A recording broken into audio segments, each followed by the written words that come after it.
Halo, selamat pagi anak-anak teacher. Apa kabarnya pada pagi hari ini? Teacher harap kalian dalam keadaan sehat ya nak ya. Teacher sangat rindu bertemu dengan kalian. Teacher harap nanti kita bisa bertemu secepatnya ya nak ya. Untuk itu jangan lupa tetap menjaga kesehatan. Nah, pagi ini kita akan belajar dari buku 6B. Kita sambung pembelajaran kemarin, kita belajar pembelajaran 4, yaitu halaman 22 di buku kamu ya. Nah, tujuan pembelajaran kita pada pagi hari ini yang pertama yaitu PPKN, menjelaskan contoh sikap yang mencerminkan rukun dalam perbedaan. Kemudian yang kedua, bahasa Indonesia, menuliskan kalimat pertanyaan berdasarkan informasi yang diberikan. Nah, kita ulas satu persatu ya nak ya. Nah, kita masuk sikap yang mencerminkan rukun dalam perbedaan. Nah, dalam kehidupan bermasyarakat, setiap orang akan dihadapkan dengan keragaman, perbedaan. Nah, beberapa diantaranya yaitu keragaman agama, keragaman adat istiadat, dan keragaman karakteristik individu. Nah, kita tahu jelas bahwa di Indonesia ada 6 agama yang dianut atau diakui di negara kita, yaitu Islam, Kristen, Protestan, Katolik, Hindu, Buddha, dan Konghucu. Nah, sedangkan adat istiadat kita itu sangat banyak ya, mulai dari Sabang sampai Merauke itu adatnya berbeda-beda. Kemudian kita memiliki keragaman karakteristik, ada yang berkulit putih, berkulit hitam, rambut keriting, terus rambut lurus. Nah, dari situ bahwa di Indonesia sendiri ada banyak keragaman. Nah, untuk itu sikap saling menghargai dan menerima perbedaan itu penting diterapkan agar kerukunan dalam masyarakat dapat tercipta. Nah, apa itu kerukunan? Kerukunan adalah pondasi untuk persatuan dan kesatuan bangsa. Nah, persatuan dan kesatuan sangat dibutuhkan dalam hidup bermasyarakat untuk mencapai tujuan bersama. Nah, di sini teacher akan bagikan beberapa contoh penerapan nilai-nilai kerukunan dalam persatuan dalam kehidupan sehari-hari. Nah, yang pertama ada saling menolong. Yang kedua ada tidak membeda-bedakan antar sesama. Yang ketiga, tidak terjadi konflik, senantiasa diselesaikan dengan kepala dingin jika ya. Nah, melaksanakan kesepakatan bersama, berusaha untuk memahami bahwa perbedaan cara pandang bukan sebagai kendala. Kemudian, membina kerjasama, rasa setia kawan, dan disiplin agar keputusan musyawarah dapat diterapkan dalam kehidupan sehari-hari. Itu contoh penerapan nilai-nilai kerukunan dalam persatuan. Kemudian, apa manfaatnya jika kita menerapkan nilai-nilai kerukunan dalam persatuan tersebut? Nah, yang pertama, terwujudnya kehidupan yang serasi, selaras, dan seimbang antar sesama. Kemudian yang kedua, dapat mengatasi semua perbedaan yang ada dengan penuh kesadaran. Yang ketiga, pergaulan antar sesama akan lebih rukun dan akrab. Yang keempat, pembangunan nasional akan berjalan lebih baik dan lancar. Yang kelima, terwujudnya sikap saling mencintai dan saling membantu. Yang keenam, pelaksanaan gotong royong akan dapat berjalan lancar dengan baik. Nah, itu untuk manfaat dari penerapan nilai-nilai kerukunan dalam kehidupan sehari-hari. Nah, sekarang kita masuk ke topik yang kedua, yaitu bahasa Indonesia, membuat kalimat tanya berdasarkan informasi yang diberikan. Nah, membuat kalimat tanya ini sudah pernah teacher jelaskan di pembelajaran sebelumnya, yaitu menggunakan apa, kapan, di mana, siapa, bagaimana, mengapa. Nah, di sini teacher akan ulas Bagaimana cara membuat pertanyaan berdasarkan informasi yang sudah diberikan? Nah, kita simak contoh yang pertama. Nih. Buatlah kalimat tanya pada informasi berikut. Nih, kalimat tanya yang ditanya ya. Nah, jika ada informasi seperti ini, Perdana Menteri Koiso mengumumkan tentang pendirian pemerintah Kemaharajaan Jepang, bahwa daerah Hindia Timur atau Indonesia diperkenankan merdeka kelak di kemudian hari. Nah, di situ ada yang dikasih tanda, yaitu tinta tebal ya, Perdana Menteri Koiso. Kalau dikatakan Perdana Menteri Koiso, kita bisa munculkan pertanyaan. Kalau ditanya kemarin apa itu digunakan untuk apa, Nak? Untuk menjelaskan mengenai suatu hal. Berarti tidak cocok kan, karena yang ada pada jawabannya itu tentang orang, yaitu Perdana Menteri Koiso. Berarti kata tanya yang kita gunakan apa? Kata tanya yang menggunakan nama orang, jabatan, dan pekerjaan. Itu kata tanya siapa. Nah, makanya kita akan gunakan kata siapa terlebih dahulu. Siapa yang mengumumkan pendirian pemerintahan kerajaan Jepang? Nah, itu Perdana Menteri Koiso jawabannya. Lalu bagaimana informasi selanjutnya? Itu hanya menjelaskan dari jawabannya saja ya. Namun pada intinya kita harus perhatikan yang ditebalkan, yaitu Perdana Menteri Koiso. Nah, selanjutnya contoh yang kedua, kita membuat kalimat tanya lagi. Jika ada jawaban, situasi Jepang semakin memburuk pada bulan Agustus 1944. Nah, tanpa harus membaca teks pun, dari sini kita bisa munculkan pertanyaan. Pada bulan Agustus 1944. Berarti yang ditanyakan adalah apa? Penjelasan tentang waktu. Berarti kita gunakan kata tanya kapan. Kapan situasi Jepang semakin memburuk? Atau kapan situasi Jepang memburuk? Jawabannya pada bulan Agustus 1944. Nah, begitu untuk kata tanya pada contoh yang kedua. Lalu contoh yang ketiga.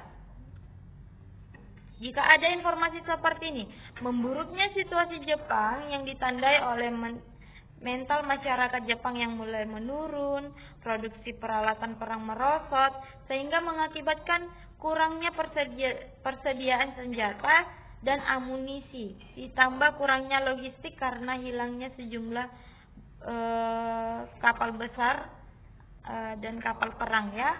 Nah, apa pertanyaan yang muncul dari sini? Apa yang sedang dijelaskan dari informasi ini? Yaitu tentang keterangan cara atau proses, penjelasan tentang ciri-ciri dan karakter tokoh. Berarti itu kita gunakan kata tanya bagaimana. Nah, makanya muncul pertanyaan, bagaimana cara Amerika dapat merebut kepulauan Saipan dari tangan Jepang? Nah, ini yang dimunculkan dalam pertanyaan. Ada kata bagaimana. Karena apa? Dalam perjawabannya sudah ada penjelasan, yaitu mental Jepang yang mulai menurun, produksi peralatan perang yang merosot. Nah, di situ kan ada penjelasan, berarti kata tanya yang paling tepat adalah bagaimana. Nah, kemudian yang keempat, kalimat tanya. Nih, kalau ada pertanyaannya seperti ini, jawabannya seperti ini. Namun sebenarnya yang menyebabkan dikeluarkannya pernyataan bahwa daerah Hindia Timur atau Indonesia diperkenankan merdeka kelak di kemudian hari karena, ada kata karena. Berarti apa yang cocok? Kata tanya apa yang cocok pada jawaban ini?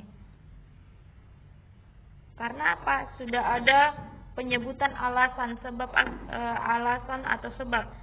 Kata karena saya terlambat semalam, karena saya ketiduran. Berarti mengapa kamu terlambat ke sekolah? Karena saya ketiduran. Ada kata karena. Berarti kata yang cocok untuk menjawab pertanyaan kata tanya yang cocok untuk jawaban ini yaitu menggunakan kata karena. Mengapa daerah Hindia Timur diperkenankan merdeka kelak di kemudian hari? Nah, kemudian tugas kamu yaitu mengerjakan soal halaman 26 nomor 3 ya nak ya. Nah, selanjutnya kita akan sambung pembelajaran kita yaitu pembelajaran 5. Tujuan pembelajarannya adalah menggambarkan pola lantai tari daerah, kemudian menceritakan kegiatan memaknai proklamasi kemerdekaan Indonesia dalam kehidupan sehari-hari. Nah, kita masuk ke pola lantai tari daerah. Kalau kemarin teacher sudah jelaskan beberapa pola lantai yaitu vertikal, horizontal, melingkar, zigzag, melengkung, ada banyak ya. Nah, sekarang kita diajak untuk menggambarnya nih. Kalau ada tari seperti ini. Ini semalam tari apa nak? Masih ingat? Ini adalah tari Saman dari Aceh. Menggunakan pola lantai horizontal. Lalu bagaimana gambar yang mau kita buat? Yaitu seperti ini. Nih. Ini adalah gambar yang akan kita buat. Kemudian yang kedua, ini tari apa ini kemarin teacher bilang? Ini adalah tari pendet dari Bali. Menggunakan pola lantai vertikal. Nah, gambar pola lantainya seperti apa? Seperti ini. Nih. Kemudian yang ketiga yaitu tari kecak dari Bali. Menggunakan pola lantai vertikal. Pola lantai melingkar seperti yang di atas ya. Nah, itu untuk menggambar pola lantai. Karena kemarin sudah teacher jelaskan tentang bentuk-bentuk pola lantai. Jadi ini kita bahas secara sekilas saja ya nak ya. Nah, kemudian kita masuk memaknai proklamasi kemerdekaan Indonesia dalam kehidupan sehari-hari. Nah, ada 3 ya. Nah, di lingkungan keluarga yang pertama, senang membaca mengenai sejarah bangsa Indonesia dalam merebut kemerdekaan. Kemudian yang kedua, menjaga kerukunan antara anggota keluarga. Kemudian yang ketiga, bekerja sama dalam melaksanakan berbagai kegiatan bersama keluarga. Nah, kemudian yang kedua ada di lingkungan sekolah. Mengikuti upacara bendera dengan tertib, terus menyanyikan lagu Indonesia Raya saat upacara bendera dengan lantang dan penuh kebanggaan. Kemudian rajin belajar agar dapat berprestasi dan mengharumkan nama bangsa. Yang keempat, mengunjungi Museum Proklamasi Kemerdekaan bersama teman-teman sekolah. Nah, ini untuk lingkungan sekolah. Kemudian kita masuk lingkungan masyarakat yang lebih luas lagi. Berarti saling menghormati dan menghargai perbedaan antar warga untuk mencegah perpecahan. Kemudian ikut bekerja sama dengan warga dalam mempersiapkan perayaan ulang tahun kemerdekaan Republik Indonesia. Apakah ini kamu sudah laksanakan kemarin 17 Agustus?